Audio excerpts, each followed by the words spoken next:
Time is a monster that lives for disaster. Time is usually treated as neutral, a container, a dimension, a background condition. But in lived reality, time behaves like an active force. It applies pressure, it enforces movement, it organizes bodies, schedules minds, and steadily degrades everything it touches. It does not merely pass. It operates. It compresses experience into units. It fragments attention.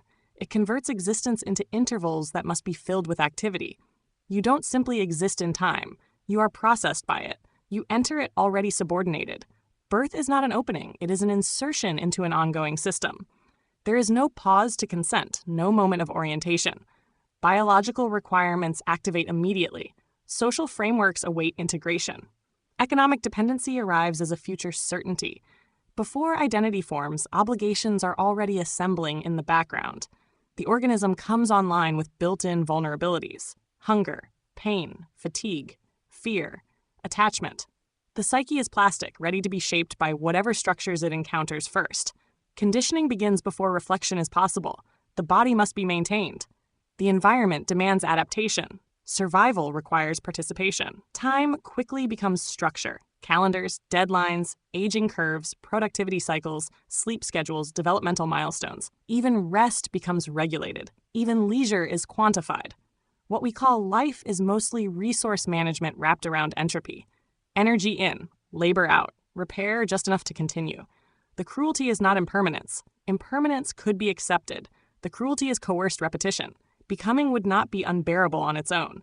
Even mortality could be metabolized psychologically. What makes the entire process obscene is that sentient beings are continually manufactured, conditioned, exhausted, and replaced inside the same mechanical architecture. Not once, continuously. Generation after generation is pushed through identical channels: birth, training, wage dependency, fatigue, illness, decline, death. Different personalities, same funnel, no meaningful divergence at the structural level. There is no terminal point, no resolution, only throughput.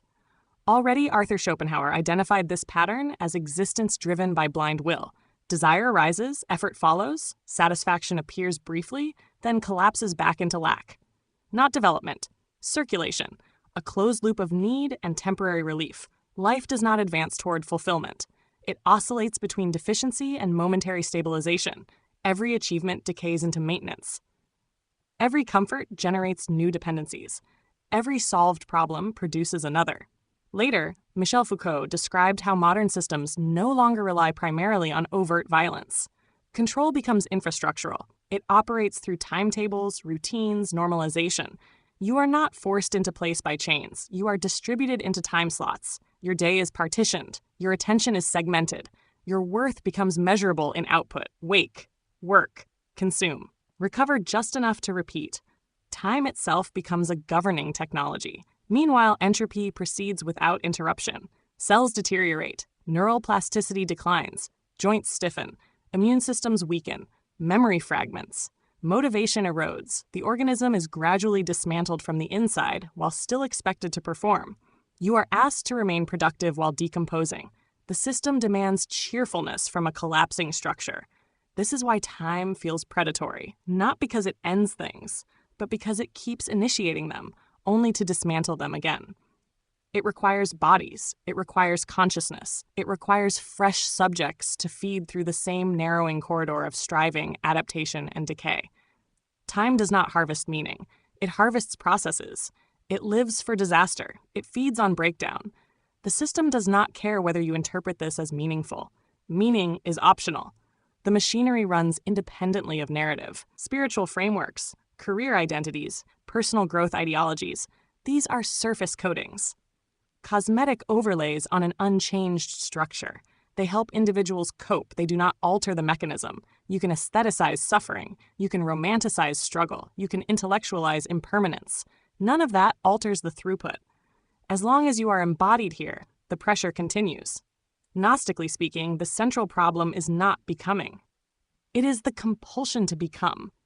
Beings are pulled into form without consent, forced to sustain that form through labor and anxiety, then discarded when structural failure inevitably arrives. That is the core violence. Not that things end, but that they are made to begin under these conditions. Every birth renews the contract. Every organism becomes collateral. Time is not a flowing river. It is an industrial process, a grinder that converts consciousness into fatigue. Once this is seen clearly, it does not become inspirational. It does not integrate into wellness narratives. It does not resolve into acceptance. It becomes background radiation in everyday life.